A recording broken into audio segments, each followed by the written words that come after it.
আসসালামু আলাইকুম। আজকে দুইটা কথা আপনাদের সঙ্গে শেয়ার করি। মানুষ কত বড় নাফরমান চিন্তা করে দেখেন।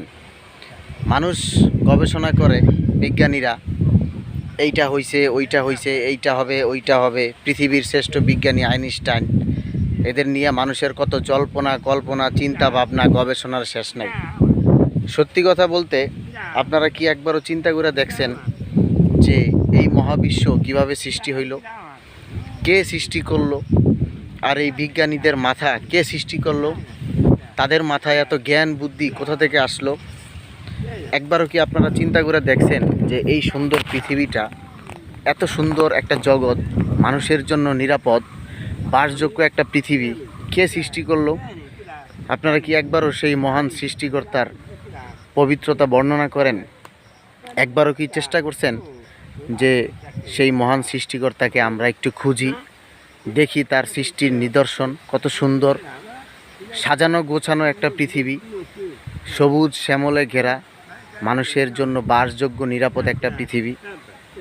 মানুষ কত বড় নাফরমান! আল্লাহ তাআলার এত সুন্দর নেয়ামত পাওয়ার পরেও মানুষ প্রতিনিয়ত নাফরমানি করে যাচ্ছে। সৃষ্টির সব কিছু মানুষের জন্য, আর মানুষ শ্রেষ্ঠ এটা আল্লাহ তাআলা বলেছেন। আর সেই শ্রেষ্ঠ মানুষ আল্লাহ তাআলার হুকুম ইবাদত বন্দিগি করে জিন্দিগি পার করবে, এটা আল্লাহ তাআলা চান। তবে তাহলে কেন মানুষ এত জ্ঞান থাকা সত্ত্বেও আল্লাহ তাআলাকে মানতে চায় না, সৃষ্টির কোনো কিছুকে আল্লাহ তাআলার সৃষ্টি বলে স্বীকার করে না?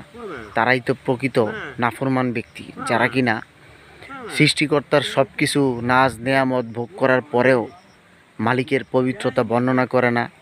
এরাই তো নাফরমান। সত্যি কথা বলতে, সেই সকল ব্যক্তি প্রকৃত জ্ঞানী ব্যক্তি যারা কিনা সত্যিকারের সৃষ্টিকর্তার খোঁজ করে এবং তালাশ করে এবং সেই মালিকের নেয়ামতের শুকরিয়া আদায় করে এবং মালিকের সন্তুষ্টির জন্য কাজ করে। আশা করি বুঝতে পারছেন। তবে ছোট্ট একটা কথা, আজকে একটা খবরে দেখলাম বিজ্ঞানীদের নিয়ে মানুষের অনেক জল্পনা কল্পনা। তবে এই বিজ্ঞানীদের মস্তিষ্ক কে সৃষ্টি করেছেন? এত নিখুঁত সৃষ্টি কার হইতে পারে? সেই মহান মালিকের পবিত্রতা ঘোষণা করুন, তার সন্তুষ্টির জন্য কাজ করুন, নেক আমল করুন, মানুষের ভালো করার চেষ্টা করুন এবং প্রকৃতির সঙ্গে মিশে যান। যদি আপনি প্রকৃতির সঙ্গে মিশতে পারেন, তাহলে আপনি সেই মহান সৃষ্টিকর্তার সৃষ্টির নিদর্শন দেখে তাকে খুঁজে পাবেন। অবশ্যই আপনার অন্তরে ইমানি নূর সৃষ্টি হবে মালিকের হুকুমে, ইনশাআল্লাহ।